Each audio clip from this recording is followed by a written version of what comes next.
Ertaga ayrim joylarda yomg'ir yog'adi. O'zgidromet ertaga 10 dekabr kuni kuzatiladigan ob-havo ma'lumotlarini e'lon qildi. Unga ko'ra Toshkent shahrida havo o'zgaruvchan bo'ladi. Kechasi va ertalab yomg'ir yog'adi. Tuman tushishi mumkin. Kunduzi yog'ingarchilik kutilmaydi. Shamol sharqdan 3-8 metr sekund tezlikda esadi. Harorat kechasi 0-2 daraja sovuq, kunduzi 3-5 daraja iliq bo'ladi. Qoraqalpog'iston Respublikasi va Xorazm viloyatida havo o'zgaruvchan bo'ladi. Yog'ingarchilik kutilmaydi. Tuman tushishi mumkin. Shamol sharqdan 7-12 metr sekund tezlikda esadi. Ba'zi joylarda 13-18 metr sekundgacha, ayrim joylarda ba'zida 20-22 metr sekundgacha kuchayishi mumkin. Harorat kechasi 5-10 daraja sovuq, kunduzi 3 daraja sovuq, 2 daraja iliq bo'ladi. Buxoro va Navoiy viloyatlarida havo o'zgaruvchan bo'ladi. Yog'ingarchilik kutilmaydi.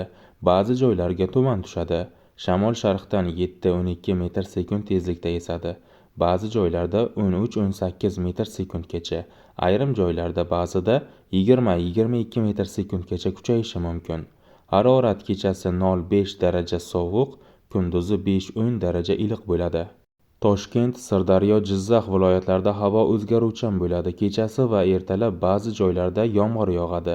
Tuman tushishi mumkin. Shamol sharqdan 7-12 metr sekund tezlikda esadi. Harorat 0-5 daraja sovuq, kunduzi 1-6 daraja iliq bo'ladi. Samarqand viloyatida havo o'zgaruvchan bo'ladi. Kechasi va ertalab ba'zi joylarda yomg'ir yog'adi. Tuman tushishi mumkin. Shamol sharqdan 7-12 metr sekund tezlikda esadi. Harorat 0-5 daraja iliq, kunduzi 8-13 daraja iliq bo'ladi. Qashqadaryo va Surxondaryo viloyatlarida havo o'zgaruvchan bo'ladi. Yog'ingarchilik kutilmaydi. Shamol sharqdan 7-12 metr sekund tezlikda esadi. Harorat kechasi 2-7 daraja iliq, kunduzi 14-19 daraja iliq bo'ladi. Andijon, Namangan va Farg'ona viloyatlarida havo o'zgaruvchan bo'ladi. Kechasi va ertalab ba'zi joylarda yomg'ir yog'adi. Tuman tushishi mumkin. Shamol sharqdan 5-10 metr sekund tezlikda esadi. Harorat 0-5 daraja sovuq, kunduzi 0-5 daraja iliq bo'ladi.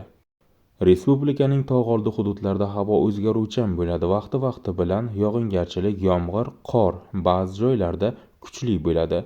Tuman tushishi mumkin. Shamol sharqdan 7-12 metr sekund tezlikda esadi. Harorat kechasi va kunduzi 2-7 daraja sovuq bo'ladi.